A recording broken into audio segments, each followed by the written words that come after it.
బిచ్చగానివి నువ్వు, అది మేమన్నే. మీ ముఖ్యమంత్రి నువ్వు బిచ్చగానివి దివాన్ షా బార్ దగ్గర బీడీలు అమ్ముకుంటున్నావు అని అన్నది మీ ముఖ్యమంత్రి రేవంత్ రెడ్డి గారు. బిచ్చగాని అనేది నువ్వు, మేం కాదు కదా. పూటకో పార్టీ పూటకో మాట ఉండేటోనివి నువ్వు కదా. కాంగ్రెస్ పార్టీలో ఉన్నావు, దాని తర్వాత తెలుగుదేశం పార్టీ పోయినావు, దాని తర్వాత మళ్ళా కాంగ్రెస్ పార్టీకి వచ్చినావు, మళ్ళా తర్వాత మళ్ళా బీఆర్ఎస్ పార్టీకి వచ్చినావు, మళ్ళా కాంగ్రెస్ పార్టీ పోయినావు. You are named as a cheater of Hyderabad. నీకంటే పెద్ద చీటర్ ఈ ప్రపంచంలోనే లేడు. ఫ్రస్ట్రేషన్లో మాట్లాడుతూ ఉన్నావు. మొన్న ఈ పార్టీలో చీట్ చేసి పోయి కాంగ్రెస్ పార్టీ నుంచి సికింద్రాబాద్ పార్లమెంట్గా చేస్తే ప్రజలు నీకు బుద్ధి చెప్పిర్రు. రేపు నువ్వు ఎమ్మెల్యేగా కాదు, మాజీ ఎమ్మెల్యేగా శాశ్వతంగా మిగిలిపోతావు. గ్యారెంటీ నాగేందర్ రాసి పెట్టుకో అని చెప్తా ఉన్నాను. ఇక కడియం శ్రీహరి మాట్లాడిండు. రెండో బెంచ్ ఉన్నదట, మూడో బెంచ్ ఉంటుందట. అరే మీకు సిగ్గులు శరాలు లేవా? నేను అడుగుతున్న పార్టీలు మారిన వాళ్ళకి లేవా? మీకు సిగ్గు శరము లజ్జ మానం ఇజ్జత్ లేని వాళ్ళ మీరు మొగోళ్ళే కదా, పెద్ద పిగుడుగాలే కదా మీరంతా. మరి మీకు దమ్ముంటే రాజీనామా చేసి ఎలక్షన్ రా, ప్రజలు జవాబు చెప్తారు కదా. కడియం శ్రీహరి గారు పచ్చి మోసగాడు.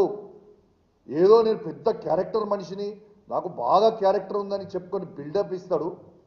ఆయనంత పెద్ద చీటర్ని ఈ ప్రపంచంలో నేను చూడలేదు. ఎందుకంటే పార్లమెంట్ క్యాండిడేట్గా మేము డిక్లేర్ చేసినప్పుడు పొద్దున వస్తాడు, కేసీఆర్ గారి దగ్గర బ్యాగులు తీసుకొని పోతారు, సాయంత్రం పోతాడు, పోయి కండవ కప్పుకుంటాడు కాంగ్రెస్ పార్టీ. ఇదా నీ character? You are a cheater, you are a characterless fellow. నీకు క్యారెక్టరే లేదు. ఇంకా నువ్వు ఏదో పెద్ద నీతులు మాట్లాడాల్సిన అవసరం ఏం లేదు. మిస్టర్ దానం నాగేందర్ సాబ్, బిచ్చగానివి నువ్వు, అది మేమన్నే.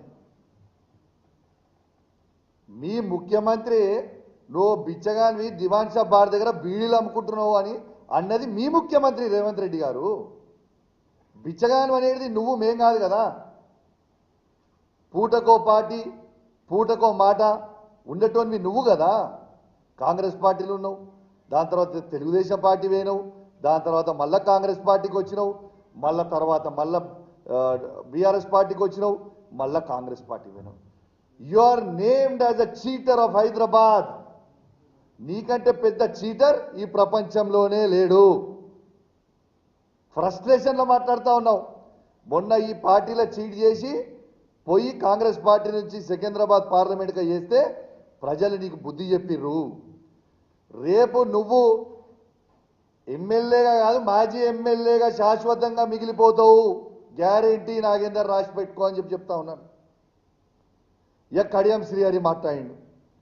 రెండో బెంచ్ ఉన్నదట, మూడో బెంచ్ ఉంటుందట. అరే మీకు సిగ్గులు శరాలు లేవా? నేను అడుగుతున్న పార్టీలు మారిన వాళ్ళకి లేవా? మీకు సిగ్గు శరము లజ్జ మానం ఇజ్జత్ లేని వాళ్ళ మీరు మొగోళ్ళే కదా, పెద్ద పిగుడుగాలే కదా మీరంతా. మరి మీకు దమ్ముంటే రాజీనామా చేసి ఎలక్షన్ రా, ప్రజలు జవాబు చెప్తారు కదా. కడియం శ్రీహరి గారు పచ్చి మోసగాడు. ఏదో పెద్ద క్యారెక్టర్ మనిషిని, నాకు బాగా క్యారెక్టర్ ఉందని చెప్పుకొని బిల్డప్ ఇస్తాడు. ఆయనంత పెద్ద చీటర్ని ఈ ప్రపంచంలో నేను చూడలేదు. ఎందుకంటే పార్లమెంట్ క్యాండిడేట్గా మేము డిక్లేర్ చేసినప్పుడు పొద్దున వస్తాడు, కేసీఆర్ గారి దగ్గర బ్యాగులు తీసుకొని పోతారు, సాయంత్రం పోతాడు, పోయి కండవ కప్పుకుంటాడు కాంగ్రెస్ పార్టీ. ఇదా నీ క్యారెక్టర్?